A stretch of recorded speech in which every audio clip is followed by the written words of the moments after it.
Mambo vipi, mambo ni aje, ewe mwana PMTV, karibu kwenye updates za kimichezo ambazo kwa muda huu bwana zimekaa michuano ya kimataifa, zikiwa zimebaki siku mbili kwa klabu ya Young Africans kuweza kutupa karata yao ya mwisho kwenye hatua ya makundi kwenye michuano ya klabu bingwa barani Afrika huko visiwani Zanzibar, ambako klabu ya Young Africans itawakaribisha JS Kabylie kutoka nchini Algeria kuhakikisha ni nani anaenda kuungana na Al Ahly kwenda katika hatua inayofuata, yani hatua ya robo finali kutoka katika kundi B. Young Africans anashika nafasi ya 3 kwenye kundi hilo akiwa na alama 5, huko nafasi ya pili ikiwa inashikwa na FAR Rabat mwenye alama 8, lakini nafasi ya kwanza ikiwa inashikwa na Al Ahly mwenye alama 9.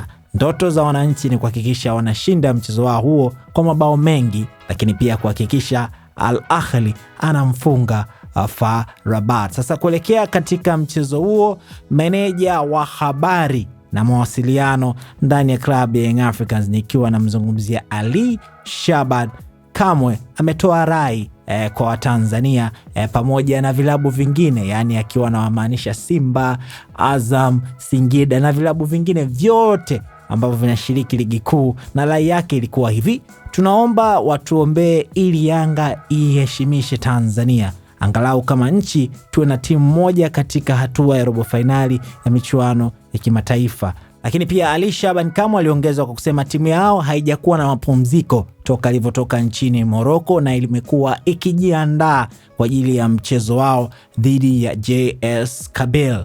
Rai yake kubwa ni vilabu vyote kuungana na kuiombea klabu ya Young Africans ili ikawe mwakilishi wa Tanzania katika michuano ya kimataifa. Ili jambo linawezekana kweli, Simba kumwombea mema Yanga, Azam kumwombea mema Yanga, ama Singida kumwombea mema Yanga katika michuano ya kimataifa. Wewe tuachie komenti yako hapa.